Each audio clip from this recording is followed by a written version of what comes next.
दोस्तों social media पर पिछले कुछ सालों से सिम्पसन्स एनिमेटेड सीरीज के बारे में लगातार चर्चा हो रही है। The Simpsons predicted the future. The Simpsons predicted.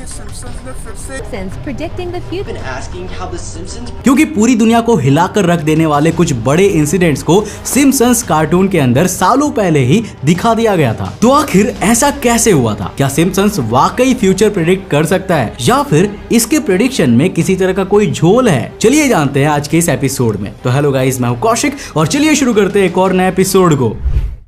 देखो दोस्तों, ऐसा नहीं है कि सिम्पसन्स के बारे में सिर्फ अभी चर्चा हो रही है, क्योंकि साल 1989 में स्टार्ट हुआ ये शो अपने शुरुआत से ही कंट्रोवर्सीज में आ गया था। दरअसल इसमें दिखाई देने वाले कैरेक्टर बार्ट को कुछ पेरेंट्स ने उतना ज्यादा पसंद नहीं किया था। मतलब उनका मानना था कि बार्ट उनके बच्चों के लिए एक परफेक्ट रोल मॉडल नहीं है, और शायद यही कारण था कि उस समय अमेरिका के बहुत सारे पब्लिक स्कूल्स में सिम्पसन्स मर्चेंडाइज और टी शर्ट पर बैन लगा दिया गया था। हालांकि इस सब का सिम्पसन्स की पॉपुलैरिटी पर कोई भी फर्क नहीं पड़ा, और देखते ही देखते आने वाले सालों में सिम्पसन्स ना सिर्फ अमेरिका का सबसे लंबा चलने वाला कार्टून शो बन गया, बल्कि इसने गनस्मोक को पीछे छोड़कर longest running prime time scripted television series का खिताब भी अपने नाम कर लिया। अब देखो, सिम्पसन्स अपनी स्टोरी लाइन और कॉमेडी की वजह से तो हिट था ही था, साथ ही साथ इसने अपने फ्यूचर प्रेडिक्शन से भी लोगों के बीच अच्छी खासी पॉपुलैरिटी गेन कर ली। इसके सीजन 10 के एपिसोड 5 में दिखाया गया था कि डिज्नी ने 20th सेंचुरी फॉक्स को खरीद लिया है, और आप जानकर शॉक हो जाओगे कि साल 2017 में ठीक ऐसा ही हुआ, क्योंकि करीब 19 साल बाद डिज्नी ने $52.4 बिलियन देकर वाकई में फॉक्स एंटरटेनमेंट डिवीजन को खरीद लिया। डोनाल्ड ट्रंप अमेरिका के एक्स प्रेसिडेंट है, लेकिन जब आप आज से 15 से 20 साल पहले जाओगे तब आपको पता चलेगा कि उस समय अमेरिकन डोनाल्ड ट्रंप को प्रेसिडेंट देखना अज्यूम भी नहीं करते थे। खैर, अमेरिकन पीपल भले ही ऐसा अज्यूम नहीं करते थे, पर जब बात सिम्पसन्स कार्टून की आती है ना, तब उसके 11th सीजन के एपिसोड 17 में ही डोनाल्ड ट्रंप को अमेरिकन प्रेसिडेंट के तौर पर दिखा दिया गया था, जो 17 साल बाद रियलिटी में भी तब्दील हो गया। इतना ही नहीं दोस्तों, सिम्पसन्स के अंदर अमेरिका में हुए 9/11 टेररिस्ट अटैक और हिग्स बोसोन पार्टिकल डिस्कवरी जैसी बहुत सी चीजों के बारे में भी काफी पहले दिखा दिया गया था, जो कहीं ना कहीं ये साबित करने के लिए काफी है कि सिम्पसन्स वाकई में फ्यूचर को प्रेडिक्ट करता है। इन फ्यूचर प्रेडिक्शंस की एक्यूरेसी देखकर मेरी तरह आप भी यही सोच रहे होंगे कि यार ऐसा कैसे पॉसिबल हो सकता है? कहीं सिम्पसन्स के मेकर्स टाइम मशीन बनाकर तो नहीं बैठे थे? वेल देखो, ऐसा कुछ भी नहीं है, और ये सिर्फ मैं ही नहीं बोल रहा, बल्कि सिम्पसन्स के ओरिजिनल राइटर्स में से एक रहे अल जीन का भी यही कहना है। वैसे तो इंटरनेट पर इन फ्यूचर प्रेडिक्शंस को लेकर बहुत सी थियरीज दी गई है, पर उनमें से सबसे सिंपल थियरी की बात करी जाए तो वो है नंबर्स गेम, जिसे दिया था मैट नाम के एक मैथ प्रोफेसर ने। देखो, जैसा कि मैं आपको पहले ही बता चुका हूँ कि सिम्पसन्स एक बहुत ही लंबा चलने वाला टीवी शो रहा है, जिसके चलते इसने बहुत सारे जोक्स एंड टॉपिक्स कवर किए हैं, जिनमें से इस बात की पॉसिबिलिटी काफी ज्यादा बढ़ जाती है कि फ्यूचर जाके इनमें से कुछ ना कुछ तो सच होगा ही होगा। ये बिल्कुल वैसा ही है जैसे अक्सर लोग एग्जाम्स में मिले OMR शीट के साथ करते हैं। मतलब जब उन्हें क्वेश्चन का सही आंसर नहीं आता तब वो तुक्का मार देते हैं, और कभी कभी उनके बहुत से तुक्के सही हो जाते हैं, और मुझे लगता है सिम्पसन्स के साथ भी ठीक ऐसा ही हुआ होगा। अब ये थियरी काफी हद तक इसीलिए भी सही लगता है क्योंकि सिम्पसन्स जितना लंबा चलने वाला शो स्टार ट्रेक भी फ्यूचर प्रेडिक्ट कर चुका है। हालांकि इससे ये थियरी पूरी तरह से साबित नहीं हो जाती,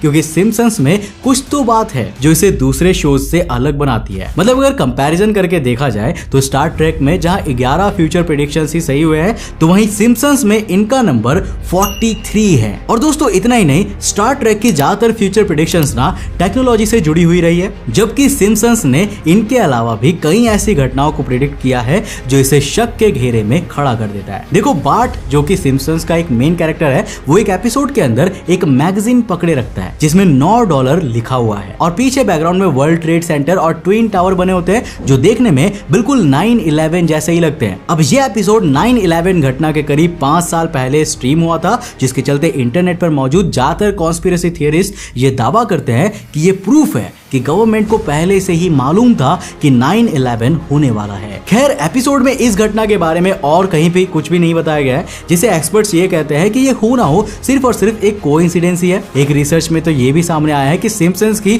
टोटल 43 प्रेडिक्शंस में से लगभग 13 प्रेडिक्शंस सिर्फ और सिर्फ इत्तेफाक ही है। मगर अब सवाल आता है कि बाकी बची 30 फ्यूचर प्रेडिक्शंस का क्या वो रियल में जानबूझकर करी गई है? देखो, जहां तक हिग्स बोसन पार्टिकल के बोर्ड वाले इक्वेशन की बात है, तो दोस्तों यहां पर आपको जानकर आश्चर्य होगा कि एपिसोड के अंदर बोर्ड पर दिख रहा वो इक्वेशन रियल इक्वेशन से बस थोड़ा ही अलग था, जो साबित करता है कि इसे जानबूझकर एपिसोड में डाला गया है। अब आप ही सोचो, अगर मेकर्स को हमें जानबूझकर कुछ दिखाना नहीं होता तो वो बोर्ड पर रैंडम नंबर्स भी लिख सकते थे, लेकिन उन्होंने ऐसा नहीं किया, बल्कि उन्होंने रैंडम नंबर की जगह रियल मैथमेटिकल इक्वेशन डाला, जो मेकर्स की इंटेंशन को साफ साफ जाहिर करता है। पार्टिकल मैथमेटिशियन साइमन सिंह, जिन्होंने मैथ्स और फिजिक्स पर बहुत सारी बुक्स लिखी हुई है, उन्होंने सिम्पसंस कॉन्स्पिरेसी के ऊपर भी एक बुक लिखी है, जिसमें उन्होंने बताया है कि बोर्ड पर रियल इक्वेशन इसीलिए लिखा गया था क्योंकि शो का जो राइटर था वो एक रियल मैथमेटिशियन ही था। जब आप इंटरनेट पर शो के राइटर्स के लिस्ट चेक करोगे ना, तब आपको पता चलेगा कि इसके जो राइटर्स थे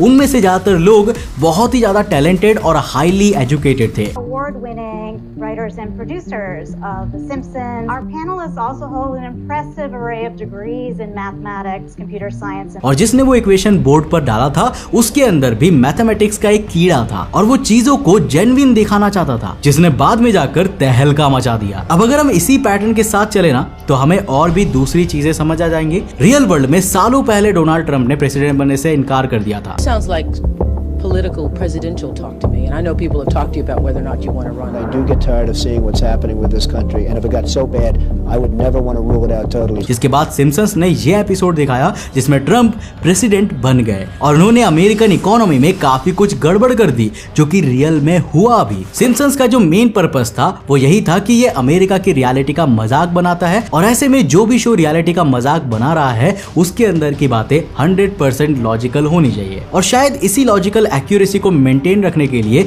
इसके राइटर्स के ग्रुप में इतने सारे ब्रिलियंट माइंडेड लोगों को चुना गया था, जिनमें से कुछ चुनिंदा लोगों की लिखी गई बातें फ्यूचर में सच भी हो गई। देखो दोस्तों, सीधी सी बात है कि हमारा जो वर्ल्ड है वो बहुत बड़ा है और इसमें आए दिन कुछ ना कुछ होता ही रहता है। अब इसी दुनिया के अंदर मैं एक दिन उठता हूँ और कहता हूँ कि सलमान खान का एक्सीडेंट होने वाला है, जिसके 20 से 30 साल बाद कोइंसिडेंटली अगर ऐसा सच में हो भी जाता है ना, तब क्या आप मुझे एक टाइम ट्रैवलर समझोगे? नहीं ना। अब देखो, हवा में बोली हुई बात थोड़ी ना फ्यूचर प्रेडिक्शन हो जाती है। अब एग्जैक्टली मैं यही तो बताना चाहता हूँ कि सही प्रेडिक्शन वही होती है जिसमें हमें होने वाली चीज की डेट, साल और टाइम को बताया जाए। डिफरेंट सोर्सेज से मिली जानकारी के अनुसार इस शो में 1.5 लाख से भी ज्यादा जोक्स मारे गए हैं और इनमें से जो बातें भी सच निकली है उनका नंबर है 43। ये मजाक नहीं तो और क्या है। अब अगर इस शो में वाकई टाइम ट्रैवलर काम कर रहे होते तब ये नंबर्स 43 से कहीं ज्यादा होते। मुझे नहीं लगता कि सिम्पसंस ने अभी तक एग्जैक्ट डेट और टाइम देकर कोई प्रेडिक्शन करी है। अब आप कहीं क्वीन एलिजाबेथ की डेथ वाली उस न्यूज पे मत चले जाना,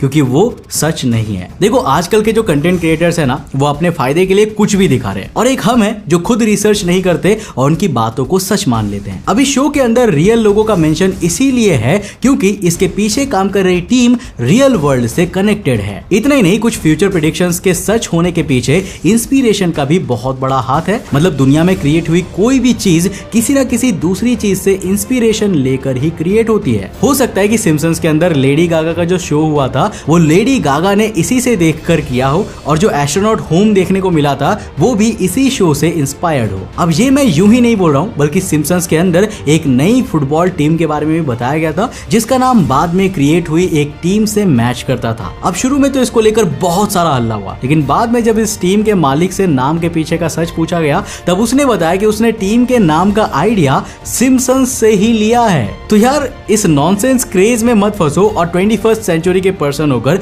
जेन्युइन फैक्ट्स की बात करो, क्योंकि इसी से इस तरह की कॉन्स्पिरेसीज का सोल्यूशन निकल पाएगा। अब अगर आपको ये वाला वीडियो पसंद आया ना, तो इसे लाइक करना मत भूलना, और हाँ, अपने फ्रेंड्स और फैमिली के साथ जरूर शेयर करना। अगर आप नए हो चैनल पे और ऐसे इंटरेस्टिंग वीडियोस को देखना चाहते हो तो इस चैनल को सब्सक्राइब करने के साथ साथ नोटिफिकेशन बेल ऑन कर देना, क्योंकि ये आपके लिए बिल्कुल फ्री है, लेकिन ऐसा करने पर हमें काफी मोटिवेशन मिलता है आपके लिए ऐसे इंटरेस्टिंग वीडियोस बनाने में। मैं मिलता हूं आपको नेक्स्ट एपिसोड के साथ, तब तक के लिए बाय, जय हिंद।